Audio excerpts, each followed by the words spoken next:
તમારું નામ શું? કલ્પનાબેન અનિલભાઈ ભોયા. કલ્પનાબેન અનિલભાઈ ભોયા. ભોયા. અને તમારું ગામ? હથનબારી. હથનબારી. હા.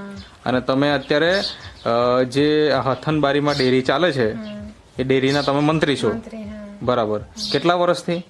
6 વર્ષ. 6 વર્ષથી. બરાબર. તો સાથે સાથે તમારે ત્યાં પશુપાલનનો વ્યવસાય પણ ચાલે છે. તો આ આપણે દર્શક મિત્રો જોઈ શકીએ એમને ત્યાં ગાય છે. કેટલી ગાય છે ટોટલ તમારે ત્યાં? અહીંયા 3 છે, 12. એટલે ટોટલ 4 ગાય છે. બરાબર.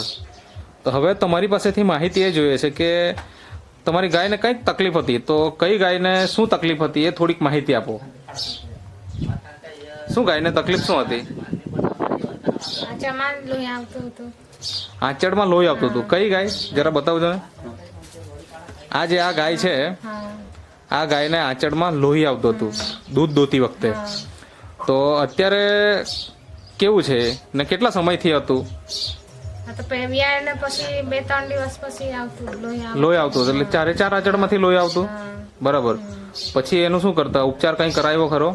કોઈ દવા? દવા લાવ્યા તો દવાથી નહીં ફરક પડ્યો. બરાબર. કેટલી દવા કરાવી? દવા તો ડોક્ટરે લખી આપેલી. બરાબર. તેઓ ગોળી લાવેલા ને અમે હું લાવેલા. બરાબર. ઓકે. એટલે તમારાથી જે થાય તે બધા ઉપચાર કરાવેલા કરાવેલા. પણ કોઈ રાહત નહીં મળે. નહીં થયેલી. તો અત્યારે કેવું છે? હમણાં તો સારું. હમણાં? હમણાં જરાક નીકળતું છે. ઓકે. એટલે કે હવે પહેલાને જેવું નથી, નહીં, પહેલાં જેવું નહીં. હવે સારું થઈ ગયું. સારું. બરાબર. તો આ જે અત્યારે ફાયદો દેખાય એ શેના કારણથી?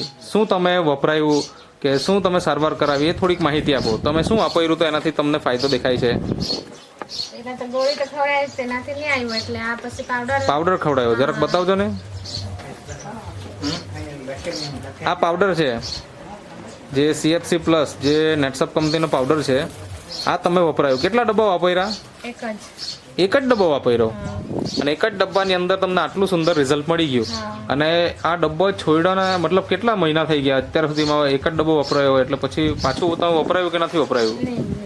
અને કેટલા મહિના થઈ ગયા હવે વાપરવાનું બંધ છે ને? 1.5 માસ જેવો થઈ ગયો. બરાબર. તો આ પાવડર વાપરીને તમે ખુશ છો? બીજું તમને શું ફાયદો થયો એની અંદર? બરાબર. તંદુરસ્તી સારી છે. બરાબર. તો તમારા જેવા ઘણા બધા પશુપાલક મિત્રો જે આ પશુપાલનનો વ્યવસાય કરે છે એમને તમારે શું સંદેશો આપવો છે? શું કહેવું છે? વાપરવું જોઈએ કે નહીં આ પાવડર? બરાબર. તમારા અનુભવના આધારે તમે કહી શકો કે આ પાવડર વાપરવા જેવો છે. બરાબર.